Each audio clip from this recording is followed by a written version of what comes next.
When you get out into the wilderness, the one thing people always ask, did you go by yourself? And I say, yes, I went all by myself. But I was never alone. I was with all kinds of people, including forces that I didn't see, the invisible. And it's almost scary to people because they've built these walls of cocoons.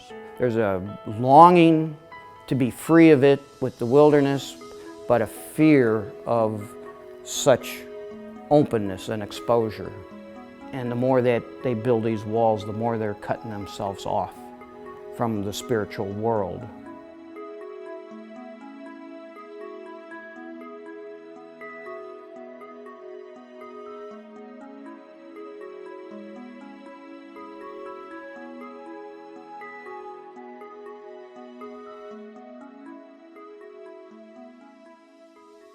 Let me tell you a little bit about myself. I'm currently 61 years old, but most of my life I was a federal bank examiner for various federal agencies. People don't know what that is. Basically, I went into banks and checked to make sure they were in compliance with various laws, as well as made sure that they had good risk management practices, and as necessary, which at one point in my career involved a lot of my time, chased embezzlers and people that were profiting from illegal activities at the bank. At the end of my career, I was an assistant director of 5 states in the central United States. And just at the point that I was most happiest, loved my job, couldn't get enough of it, my agency was closed by the federal government. Yes, the government does close agencies, and I was closed by the Obama administration and put into a job that wasn't very fulfilling, and I eventually just retired much earlier than I wanted to, and disappointed that I hadn't accomplished all that I wanted to, didn't give the chance to do those things in a job that I dearly loved that no longer existed for me.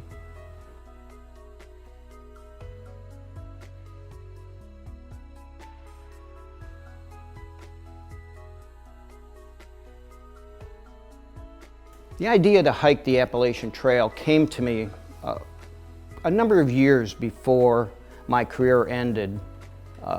I didn't think I'd actually be involved in it as early as I ended up in 2014.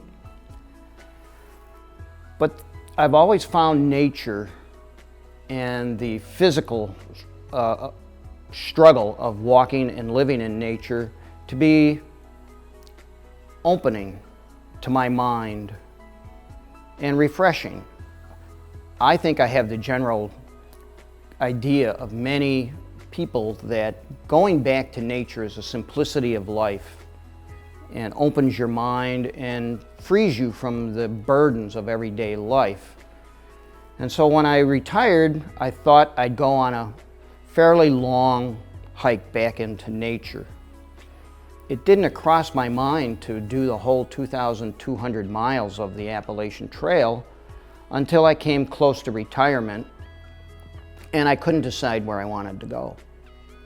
And so I just decided I'm going to start at one end and hike to the other end and see how far I get and what happens, and hopefully I enjoy it all.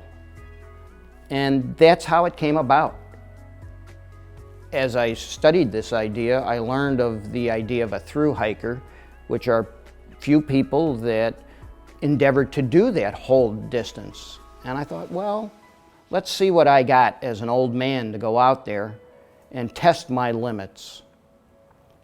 So it started as an adventure and a self-challenge.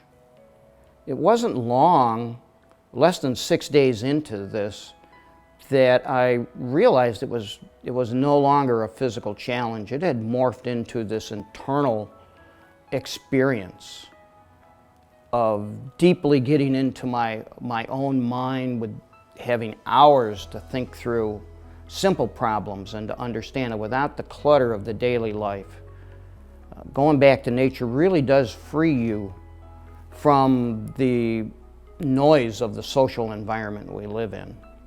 And the physical exercise trains you and fills your mind with a need and an objective every day. You're going so far, and at the end of the day, you can measure quantitatively, this is what I achieved. And you had all day to think whatever came into your mind and explore it into the deepest realms that your mind can take you. In the process, I just met so many people talking that had these wonderful stories about what had happened in their life and why they were there. And it intrigued me. I started with the Wounded Warriors, which really set the tone for what I was going to have for the next 6 months. Here were a bunch of soldiers back straight from the front, physically incredible specimens, but yet wounded in their mind. And they were out there for healing, and I started as an adventure. And it quickly became apparent to me there was a lot more people out here that were on a form of pilgrimage, an internal loss that they wanted to solve and to heal. Their souls were damaged, and they wanted healing from the vastness of nature that God had given us that we don't necessarily experience in our everyday life. We don't get to see the trees and the grass in full splendor and glory every day and become intimate with these things. And it's the first step, I think, to getting to God is to remove the clutter from your life. Social media takes so much of our time and the opinions of others, and you start erasing all those.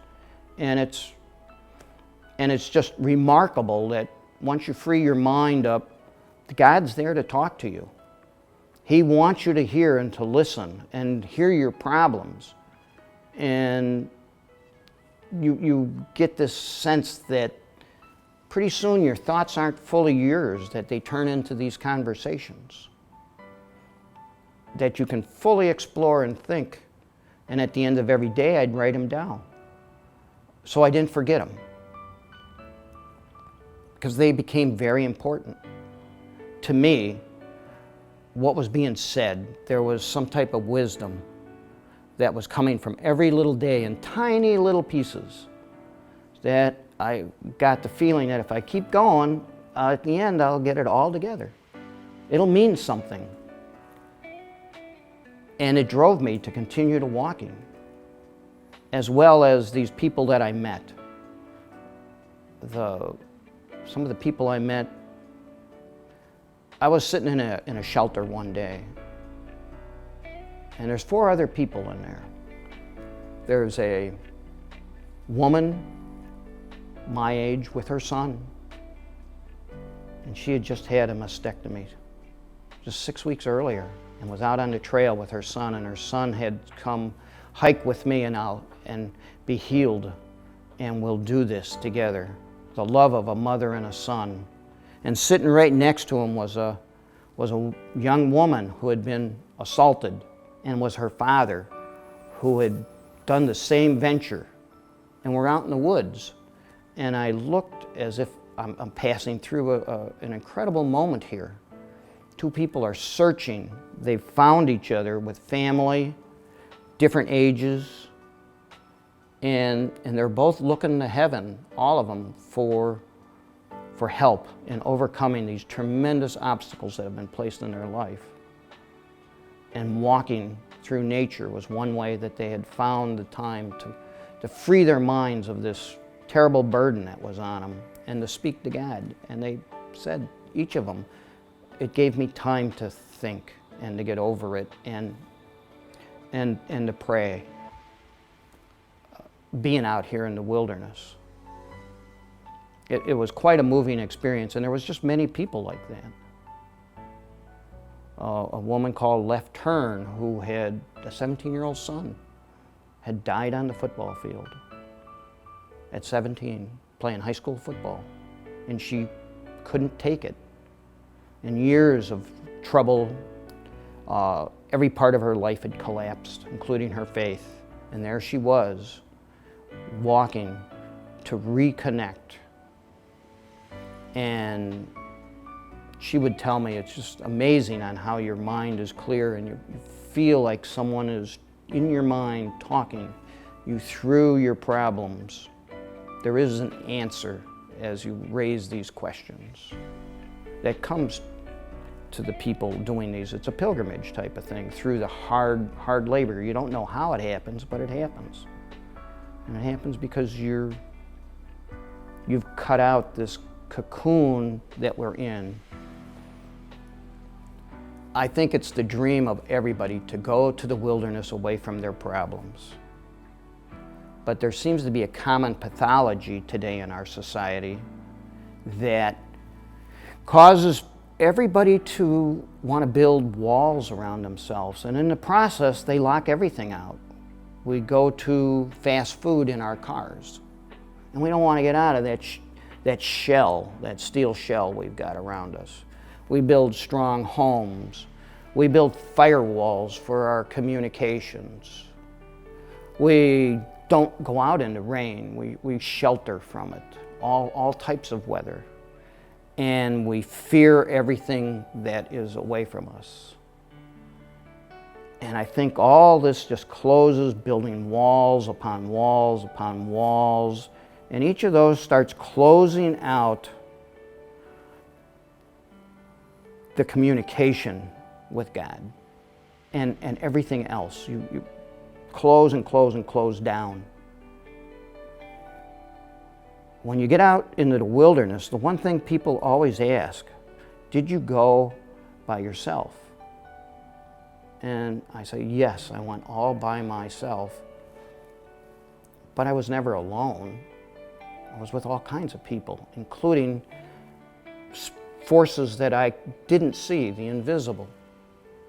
And it's almost scary to people because they've built these walls of cocoons. There's a longing to be free of it with the wilderness, but a fear of such openness and exposure, it seems, in today's society. And the more that they build these walls, the more they're cutting themselves off from the spiritual world.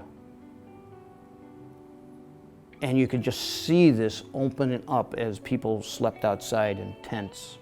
All these walls break down.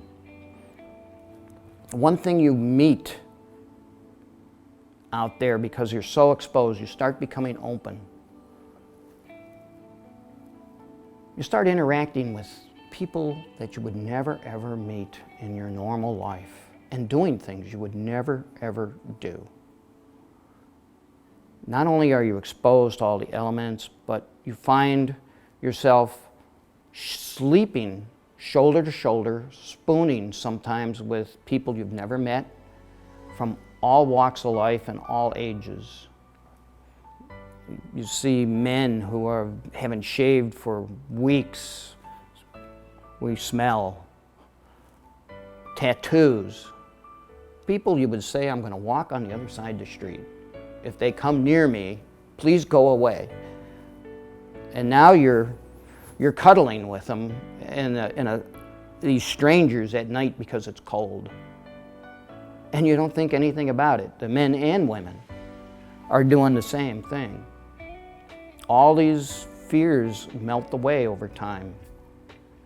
It's quite a remarkable experience. And as these fears melt away, you just become receptive to so much of the rest of the life. And this act of pilgrimage, I think, knocks down those fear walls through the physical activity, through being totally absorbed in the environment.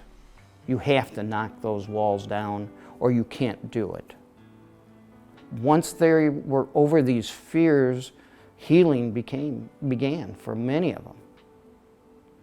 And they changed into new people. It happened to me. I changed into a new person. When I started this hike, I went out for adventure.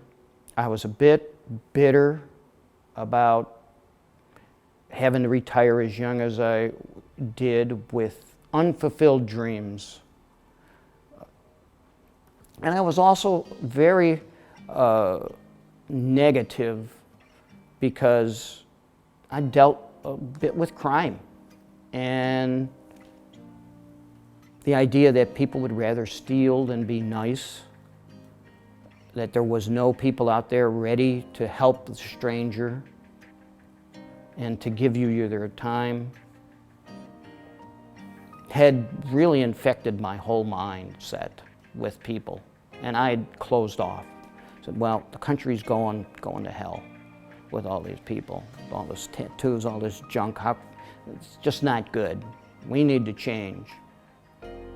By the end of this, all these people that I had felt were no good, I think those people are the new leaders of the country. And they are fantastic people. They're strong. They've got great minds, and they're as honest as they've ever people I've met. And yet, some of them were homeless. Homeless because not through their own desires. Circumstances made them homeless, but they weren't needy. They weren't begging. They just happened to be living in the woods, sometimes with whole families. And they were doing the best they could, but they were as happy as they could be. And every one of them was happy to talk with you and to be your friend for that day and to give you advice about what the future held for the next 10 miles, because they'd seen it. And they asked for nothing in return but to be respected, which is something else I've learned. There's a lot of people that have lost so much, and they've lost their self-respect, and all they want is, please respect me. I am a person who has come on bad times, but I'm not a bad person. But I can't get out of this hole I'm in. I don't know what to do. And they're out there searching for the way out that they're trapped in. And they help people. They're homeless. Some of them have been homeless for a long, long time. It's really amazing. And the more you're out there in touch with these senses, the more your mind opens and opens and opens, the more real becomes the feeling of your life is in the hands of a higher power, and he's always going to look over you. Every day you walk, you don't know what's ahead of you. One step, you don't know what's around the corner. It's all new. You'll never see the same thing every step you take. No 2 days will be alike. One of the worst days for me on the trail, I won't say I got lost, but let's just say I was hours from where I intended to be. It was been raining like crazy the day before I had my head down, and I walked into a shelter, and there was a trail angel that had come in, and he saw all of us sitting there soaking wet and hungry after a hard day, went down and brought up piles of pizzas and Cokes and for free, and just gave them to us. And it was just what I needed that day. Little did I know what the next day would bring. The next day, I hustled out of this site, walked hard for hours to catch some friends that I had made, came to a road crossing, looked, and saw everything was familiar. And it's like, nothing in the world is ever supposed to be familiar. Why is this familiar? And then the crushing reality came in that I had been hiking for hours the wrong direction. I hadn't paid attention. And it was crushed me both spiritually, physically, and emotionally, because I'd already hiked 1,100 miles. How could I make such a rookie mistake for so long? Everybody that I was hiking with was hours ahead of me, and hours is forever when you're on foot. And I was sore and beat up, so I hiked back for hours to get back to where I'd started. Hiked a little bit more. It was already early afternoon. I knew everybody was long gone. I'd never catch them. And they would never know what happened to me. I just disappeared. Well, I wouldn't show up that night, and they'd sit there and wonder, and I could not tell them. And that bothered me. So I decided to go to a motel, and there was a couple my age. I talked to them. I explained that my feet hurt terribly, and I just couldn't walk anymore that day, and if they could just take me to a motel that was only a few miles down the road. I had some money, and they were just outright nasty to me. Called me a homeless bum, and to get away from them, and they got in their car and drove away and left me there, and that was pretty much an original experience. I'd had other people not give me rides, but I hadn't been treated so poorly as what essentially a homeless. They considered me a homeless bum, and I've never been homeless. I've never wanted. And all this on top of all those others was the end of the straw. I went to a motel, and I wrote in my online blog that was going to be my last day. Tomorrow I would go out and hike out of symbolism, because you never quit on your worst day, was advice I got early on. And I said, well, I'm going to follow that advice. I'll never quit on my worst day. But I wrote I was going to quit. And this guy contacted me through my blog, said he lived 2 hours away, and he would come and meet me, and he would carry my pack. He'd carry the weight that I was under. And I was touched, but I said no. But I will go out tomorrow for a little bit, but then I'm going home. And when I left in the morning with another friend, a Z Cruiser, who agreed to make sure I was well enough and stable enough to be out in the wilderness, after a very short distance, I came across an old man, nearly 70, sitting by the side of the road. And there he was, went by the name of Iceman. And he'd been waiting there since before daybreak for me to come walking by, because he trusted I had said I would at least go out and attempt it.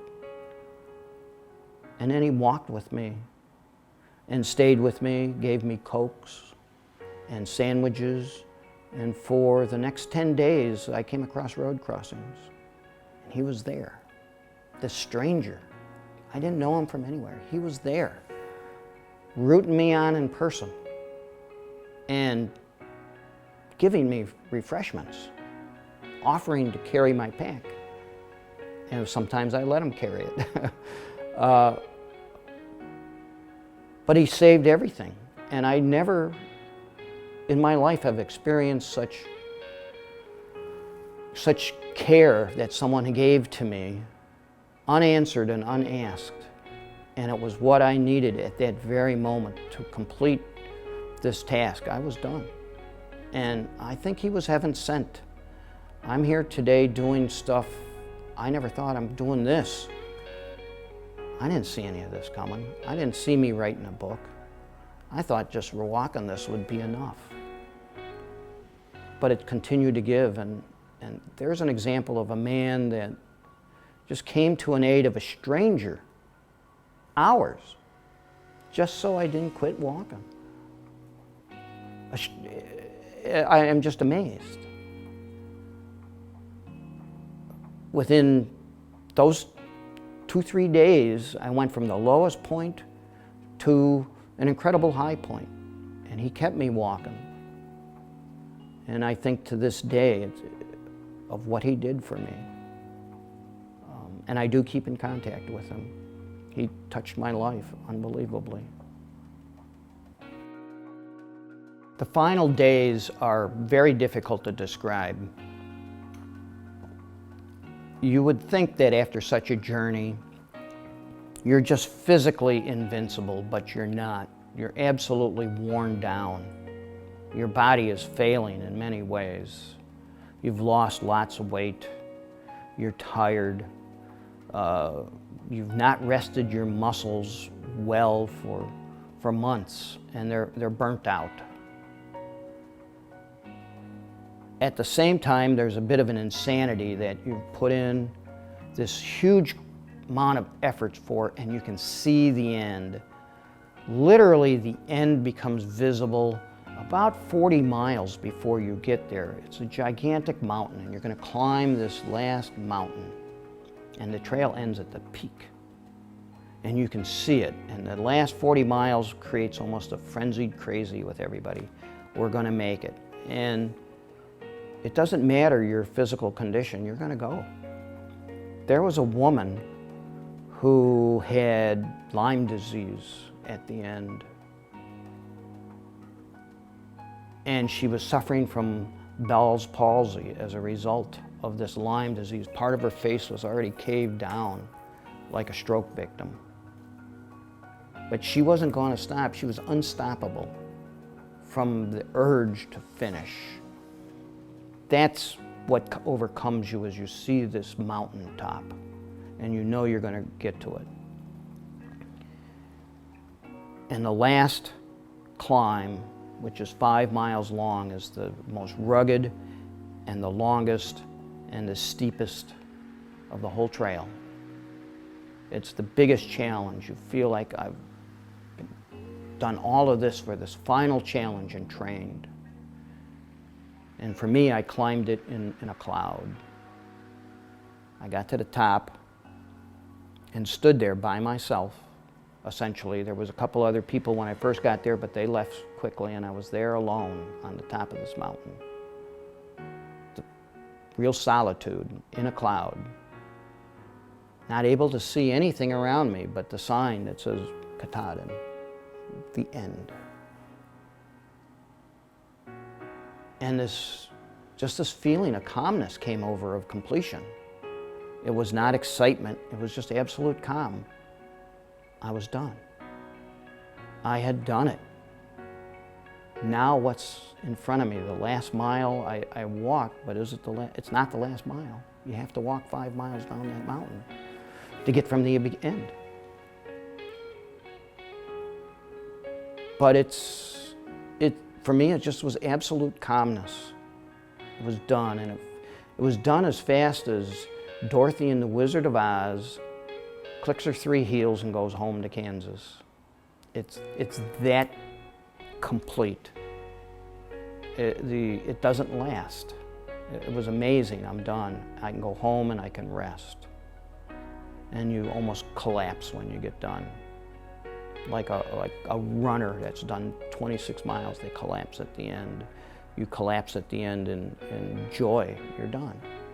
You don't have to walk any more miles. There's nothing left in front of you. Then it's just putting it together. What did it mean in recovery? And what it meant, I don't know. I'm still learning it.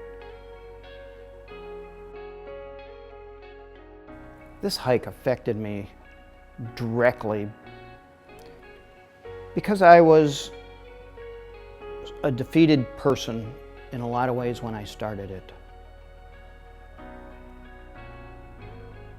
But completing it rehabilitated me, both physically, mentally, and emotionally, and spiritually. I was lost, working in the environment I was working in. Over the decades, and building these walls that I've talked about, the whole spiritual life had become more of a routine than a fact for me. And this opened it up. This knocked it all down. I felt the connection for the first time in my whole life. I felt the connection. And I felt like there was something in my life that was necessary. The second thing was I gained a whole new respect and understanding of multiple generations that were out there. I was no longer cynical about the past or the future. I now hold great hope for the country and for everybody. Instead of being cynical and negative, I'm just so positive about everything that's going on. The cynicism does creep in with normal life, but it's quickly pushed away. It's no longer dominant. I try to be more generous. I look at the homeless in a whole different light now, as instead of just people at the lower end that, you know, they're just taking my tax dollars. I see them as people that we should be doing more for. And it's not necessarily money. We need to emotionally bring them back up some way and bring them back into society. That's what they really want. But more importantly, I think what has affected me is affected others around me that are getting these stories and hearing things in them that I don't hear, and telling me about the appreciation. My daughter has gained a respect that is incredible. This wouldn't have happened without other people helping me. I've learned to appreciate the help of so many other people that I always thought I was the lone wolf. I traveled by myself. I lived by myself for years, and most of this out there by myself, and yet it really wasn't. I was never really alone. All that I achieved in my life, I didn't really do it by myself. I had really gotten to this point where all my accolades are through my own hard work. My success in my job was because I did it. And that's not really true. I realize that's not true anymore. There was a symphony of greater forces, both here on earth and above, all working to bring to this point. And that's what I feel today.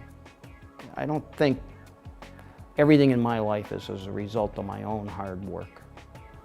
The original question, did you go by yourself?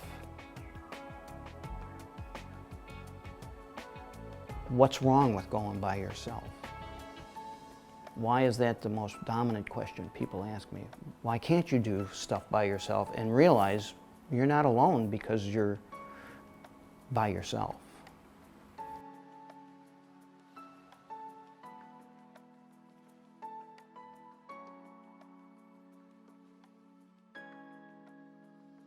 I originally thought I would go on this trip as an adventure, and it would be me with nature, and most of the time I would be alone with my thoughts out on this journey. And that's not what happened at all. I was sure I was with my thoughts, but being alone, no. There was people all along the whole 2,000 miles that came to my aid unasked and sometimes asked. There were all of these stories that I picked up from people that built me up constantly. It was not just an internal struggle, me against nature. It became not a struggle at all. It became a journey. And that was a big surprise. That was the biggest surprise. Thank you so much. Thank you.